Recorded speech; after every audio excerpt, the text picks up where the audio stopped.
the same. Sorry to interrupt you. Would you say that some of the greatest players that you've ever coached or been around have been humble? Absolutely.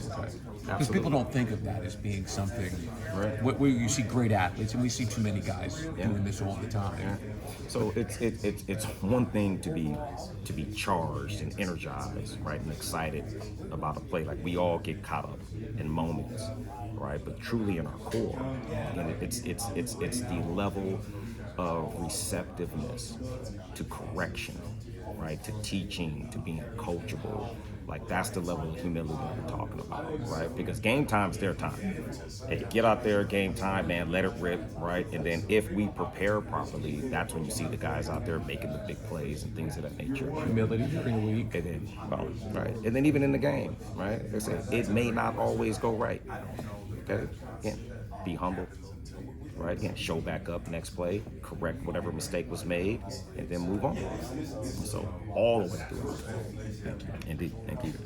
Kris, how would you describe you when you first met Ryan Nielsen and how you've developed this yin to your yang approach of coaching? Wow. So this is a funny one here, right? Yeah. Because and he brought it back to my attention a couple of weeks ago.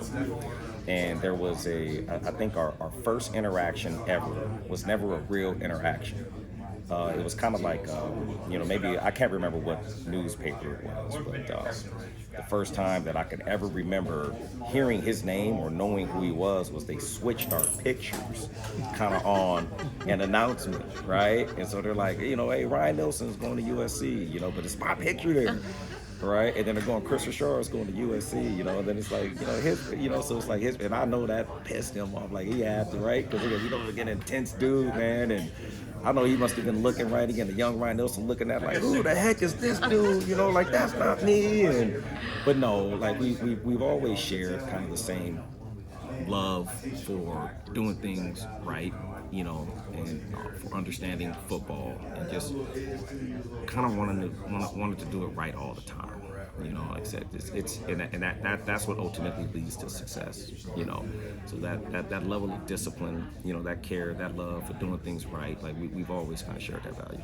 Did he have a mustache back then? No, he didn't start growing it until a little later. Yeah, a little later, what I mean? So he just got into the Tom Selleck thing, so we got to mess with him about, the Magnum PI deal. But it looks good on him, right? So it's like, all right, yeah, go ahead and rock it. Besides Ryan, for you, why was Jacksonville such a draw to come here?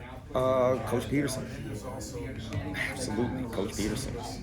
Coach Peterson and the organization within itself is Florida, right? Are you kidding me? Like, it's Florida. It's a great state. It's a great place to be in. And like I said, the biggest thing is being around people of integrity is always what's going to matter most. Like there's a lot of things that kind of go on in this league as to where it's like there are people that you prefer not to be around. And you got men that are secure, right, in who they are, and like that's so valuable. Insecure people are dangerous people, and we don't have that here. And big part is it's like these are guys that are easy, to be loyal to, and loyalty is easy, period, because if you're able to define it, right? And so a lot of people always say they're looking for loyalty, but they can't define it. And more times than not, what they end up defining loyalty to be is what they claim they don't want, right? Everybody's claim is they don't want yes men. That's their claim.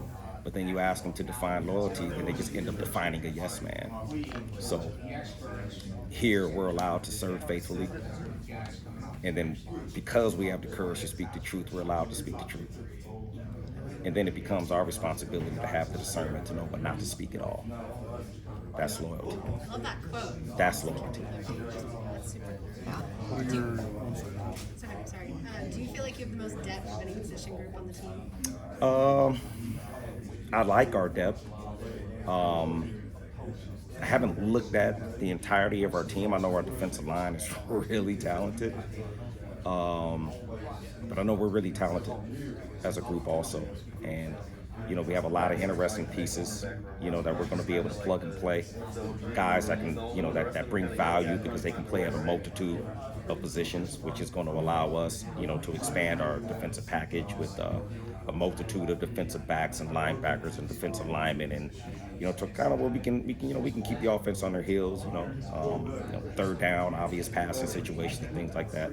And obviously, again, when it's 50-50 ball time, again, we got to put the package out there. It's going to make sense and to get plays stopped, but when we're allowed to be exotic, like I said, we're gonna have the flexibility to do so because of these pieces. Yes.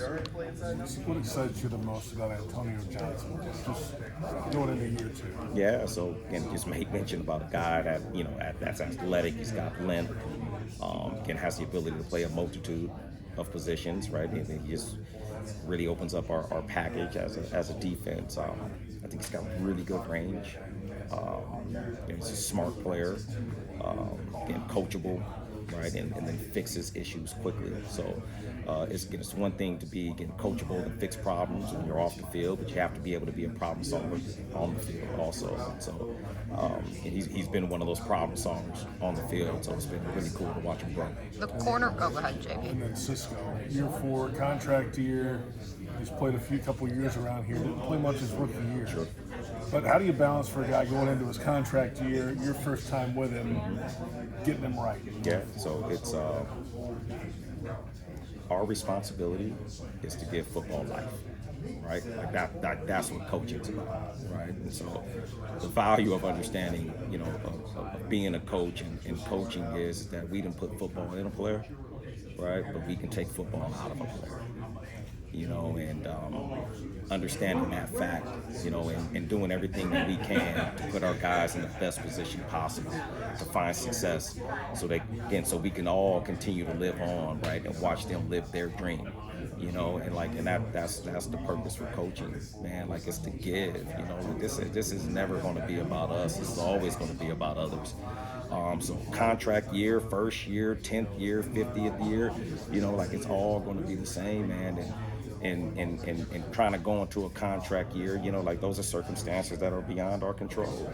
And so it can never, ever be in our thought process, right? So it just goes along with the same thought. We don't control every circumstance, but we do control our every thought. And if we're allowing ourselves to think about something that we can't control, we're wasting energy. So again, we do not want to allow any energy to be wasted, and we're going to stay locked in.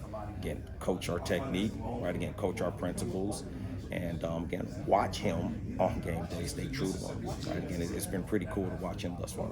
The cornerback room depth is kind of all over the place because obviously you have Tyson entering year 4, has been at times ranked top 10, top 15. Yep. Ronald's the veteran. Then you've got kind of that crop of the younger guys, Buster, Greg, Christian, all guys that can kind of do different things at different stages.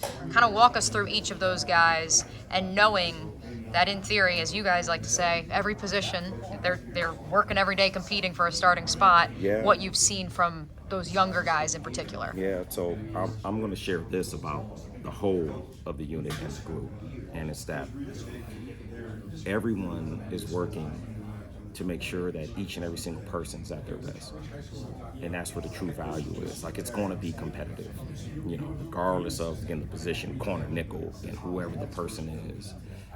And I think the guys have done a really good job of understanding what being a great teammate is, right? And that's it, again, collectively as a unit, right? Again, is if you go out there and you do everything to be your best, and I go out there and do everything to be my best, right? Now we're all strength, all right? But if I see you falter, all right, again, am I humble enough? Am I willing to help you grow, to be even better? And so, that's what this unit is. And that's the most important part of this unit thus far, is the fact that everyone is bought into one another about being a great teammate, about challenging each other, and about everybody being their best. If we can't keep everybody, then we create value for other teams to come and get them. So that's the unit as a whole. Individually, it doesn't really exist. And collectively, the unit as a whole, that's what's represented. Kris, what's the challenge when you don't have